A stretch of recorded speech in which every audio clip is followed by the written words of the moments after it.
بەخشینی چارەکە سەدەیەک لە تەمەن بە کتێب و ئەدەب و فەرهەنگی کوردی ناسناوی دۆستی ئەدەبی پێبەخشیوە. سوچێکی ماڵەکەی نەماوە دەورە نەدرابێت بە کتێب و ڕۆژنامە و گۆڤار و بڵاوکراوەکانی سەدەکانی ڕابردوو. ئەو مۆفەق میراودەلیە کە هاوڵاتیەکی قەڵاتجێیە. ئەو دەڵێت زیاد لە چارەکە سەدەیەکە سەرقاڵی ئەرشیڤکردنی ئەدەبیاتە لە گۆڤار و ڕۆژنامە و بڵاوکراوەی کوردی و فارسی و عەرەبی. تاکو ئێستا نزیکەی 150,000 بڵاوکراوەی ئەرشیڤ کردووە کە بەشێکی زۆریان لە بازاڕدا نەماون. ئەو کتێبخانەیە لە ساڵی 1970ەوە بە دیاریکراوی بناخەی بۆ نمونە دروست بووە، دواتر بەرەبەرە گەشەی کردو و زیادی کردووە لە ئەنجامی هەم کڕینی کتێبێکی زۆر لەلایەن خۆم و هەم هاوکاریکردنی خەڵک هێنانی کتێب وە هەم ئی دەستگاکان. دیارە کتێبخانەکە کتێب و ڕۆژنامە و گۆڤار و وێنە و بەڵگەنامە و کاسێت و ئەوانە هەمووی لەخۆ دەگرێت زۆرا و زۆرە.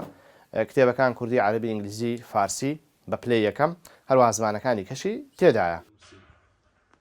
وەک مۆفەق باسی دەکات تەنها ئامانج لەو کارەی پاراستنی ئەدەب و مێژووی کوردە و گەیاندنیەتی بەنەوەکانی دوای خۆی.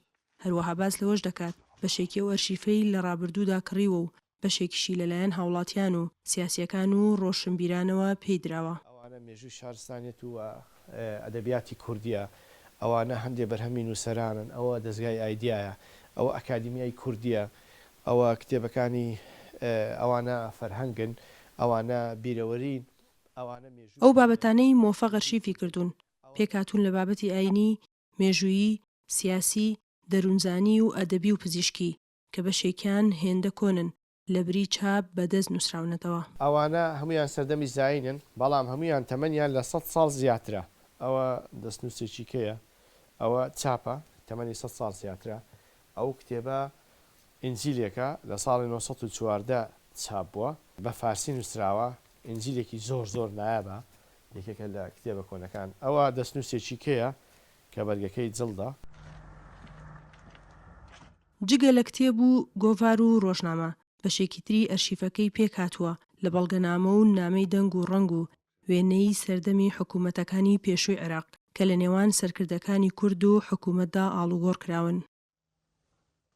ئامانجی من لەم کارە کۆکردنەوەی زۆرترین کتێب و گۆڤار و ڕۆژنامە و بڵاوکراوە و سەرچاوەی کوردیە، کوردی، عەرەبی و زمانەکانی تر، بۆ ئەوەی ببێتە بەردی بناغەی ناوەندێکی ئەرشیفی و دوکومنتاری گەورە لە کوردستان کە هەموو تاکێکی کورد بتوانێت سوودی لێوەربگیرێ و وڵاتانیش بزانن کە کورد خاوەنی ئەرشیف و خاوەنی شارستانیەت و خاوەنی مێژوویەکی دەوڵەمەندە.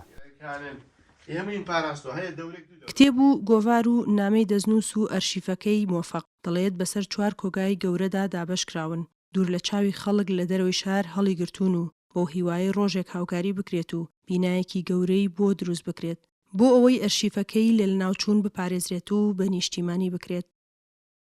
سنوورکەریم، دەنگی ئەمریکا، قەڵاتجێ.